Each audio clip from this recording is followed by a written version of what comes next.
কিংবা আওয়ামী লীগের যে অপকর্ম, এই প্রক্রিয়ায় করাটা বোধহয় উত্তম সিদ্ধান্ত। কিন্তু জনাব নূর, প্রজ্ঞাপন করে যদি নিষেধই না করা হবে, তাহলে এই সরকার বা এই সরকারের লোকেরা এত সেন্সিটিভ কেন ওই অঞ্চল ওই পক্ষের কোনো একটা কথা শুনতে? যেমন ধরেন, আমি আমার উদাহরণ দেই। গতকাল আমি ছাত্রলীগের, নিষিদ্ধ ঘোষিত ছাত্রলীগের সভাপতি সাদ্দাম হোসেনকে ডাকলাম। এই সরকারের লোকজনে মনে হইল ও আইসা একটা তথ্য দিবে, ও আইসা একটা কথা বলবে, তারা পুরো পৃথিবী ঘুরে যাবে। আমি বিরক্ত হয়েছি হচ্ছে যে আইনটাকে আমি আগে দেখি নাই, দেখছি, কিন্তু আইনটা দেখার পরেও আমি বুঝছি যখন আপনি মানে একটা সাংবাদিক ভিকটিমের পক্ষে দাঁড়াবে, ভিকটিমের জায়গা থেকে যদি কেউ মনে করে তাকে একটা প্ল্যাটফর্ম দেওয়া হচ্ছে, সাংবাদিকের এথিক্যাল জায়গা হচ্ছে তাকে এটা না দেওয়া। হাউএভার তারা কিন্তু কারো কথাই শুনবে না, কারো কথাই জায়গা দিবে না। তাহলে তারা এটা কেমনে করবে? মানে আমি আপনার সাথে কিন্তু 100% একমত। ছাত্রলীগ 15 জুলাই থেকে এই 5 আগস্ট পর্যন্ত কিন্তু না, গত 15 বছরে যা করছে, ওদের 100 বার 100টা বিষয় 100 রকম শুনানি হওয়া উচিত। তাদেরকে জিজ্ঞেস করা উচিত তারা কখন কোথায় কিভাবে করছে। সাদ্দাম হোসেনকে জানতে চাওয়া উচিত যে 5 আগস্ট সে কোথায় ছিল, কেমনে পালাইলো, এটা জানতে চাওয়া উচিত সাদ্দাম হোসেনের কাছে। সেটা আমি ট্রাই করছিলাম, কিন্তু ওনারা এটা পছন্দ করলো না। আপনারা এটা পছন্দ করলেন, এটা কেন? কারণটা কি?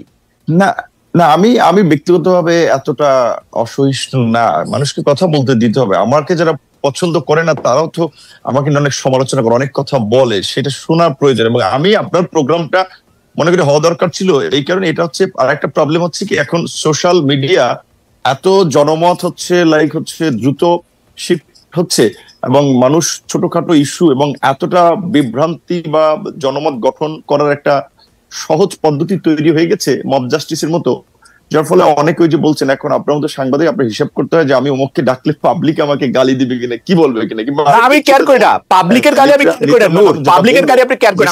কথা বলতে গিয়ে নূর পাবলিকের গালি আমি কেয়ার করি না। আপনি খেয়াল করে দেখেন, 50টা জায়গা থেকে 50টা মামলা হবে এই আওয়ামী লীগের বানানো একটা ল দেয়া 50টা জায়গা থেকে। তো এই হ্যারাসমেন্টটা, বাংলাদেশে আমার অপারেশন আছে, আমি আমেরিকায় রেজিস্টার্ড হইতে পারি, বাংলাদেশে আমার অপারেশন আছে, সেখানে আমার রেজিস্টার্ড হইতে হবে। তো সেগুলো আমি কেন এই হ্যারাসমেন্টটা নিব না? এটা এখন সেরকম এখন হইতো কিনা এটা তো আমরা জানি না, আপনিও জানেন না, কারণ এখন তো ওই আগের পলিটিক্যাল গভর্নমেন্টের মতো একেবারেই কোনো পলিটিক্যাল গভর্নমেন্ট না। দ্বিতীয়ত আমরা এই আপনি মামলার কথাটা যেহেতু তুলেছেন, যখন আপনার কিছু সাংবাদিক আসলে যারা সরাসরি ইনভলভ না এই গণহত্যায় কিংবা ঘটনায় সুনির্দিষ্টভাবে, তাদের বিষয়ে আমরা কথা বলেছিলাম। কিছু ব্যবসায়ীকে মামলায় অন্তর্ভুক্ত করেছে। আমরা এরকমও শুনেছি যে সেই ব্যবসায়ীর কাছে মামলার এজাহার নিয়ে গেছে যে আপনাকে মামলার আসামি করা হবে, না হলে টাকা দিতে হবে আমাদেরকে 2 কোটি 5 কোটি।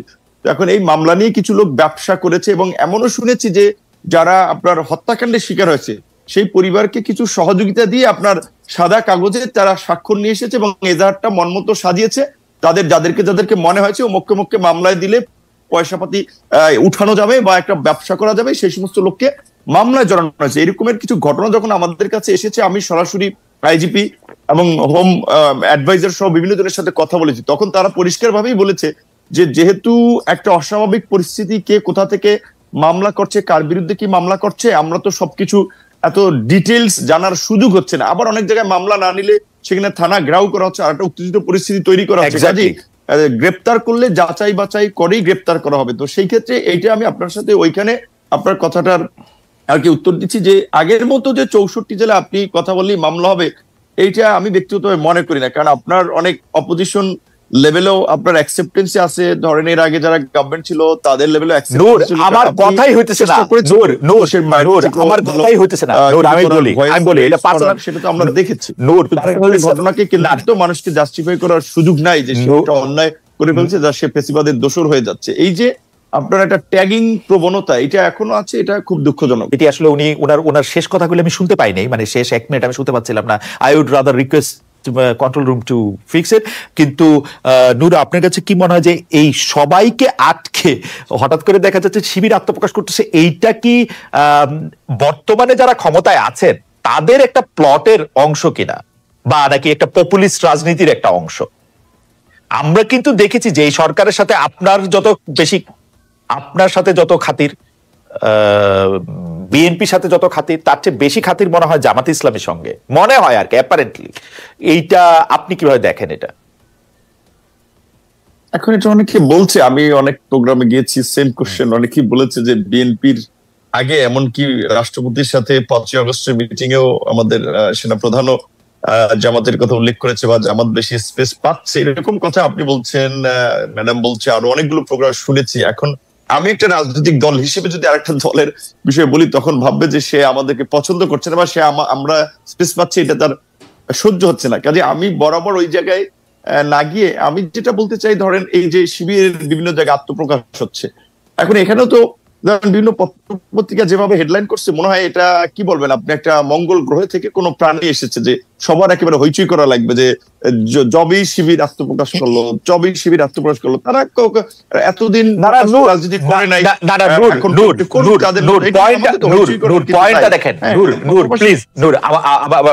দেখেন, বাংলাদেশের রাষ্ট্র ক্ষমতায় যদি জামাত ইসলামী আসে, বাংলাদেশের অধিকাংশ লোকজন যদি তাদের চায়, আমার কিন্তু কোনো অসুবিধা নাই, আমার কোনো অসুবিধা নাই বাংলাদেশের শিবির আসুক। প্রবলেম হচ্ছে আপনি অন্য জায়গায় ছাত্র রাজনীতি করতে দিবেন না, লেজুর ভিত্তিক ছাত্র রাজনীতি বন্ধের কথা বলবেন, কিন্তু শিবিরকে আপনি কেমনে কোয়ালিফাই করেন যে ও লেজুর ভিত্তিক ছাত্র রাজনীতি?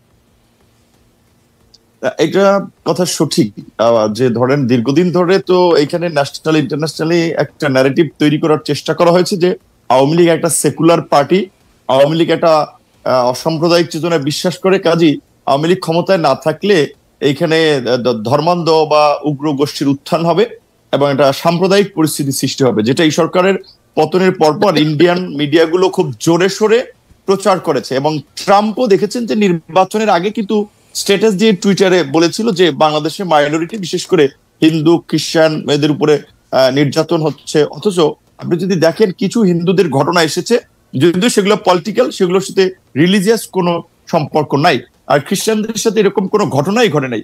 তো এই যে এখনো ওই যে আমরা শুনেছি যে $3 মিলিয়ন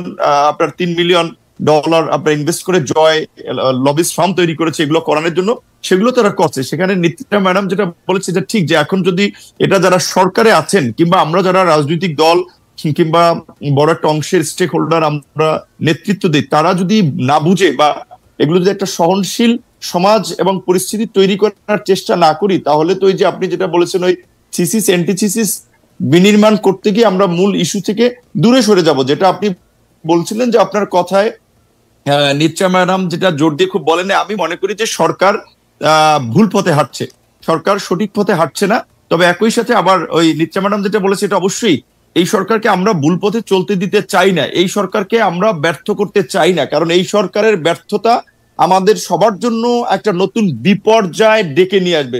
কাজেই এই সরকারকে সফল করতে হবে। এবং এটা ঠিক যে আমার কিংবা নিত্যা ম্যাডামের কিংবা আপনার এই সরকারে যারা আছে তাদের সাথে অন্তত পরিচয় আছে, জানাশোনা আছে, অন্তত তাদেরকে একটা কথা আমরা বলতে পারবো, ভাই এটা করতেছেন, এটা সঠিক হচ্ছে না, এটা ভুল পথে হাঁটছেন, তাদেরকে সঠিক পথে রাখা লাগবে। যার জন্য আমরা বলছিলাম একটা জাতীয় সরকার হলে, জাতীয় ঐক্যমত্যের সরকার হলে তাদের জন্য ভালো হতো। এখন সরকারেরও আবার কিছু কাছের লোকজন বা সরকারের মধ্যে আছে, তারা একটা প্রতিযোগিতা করতে গিয়ে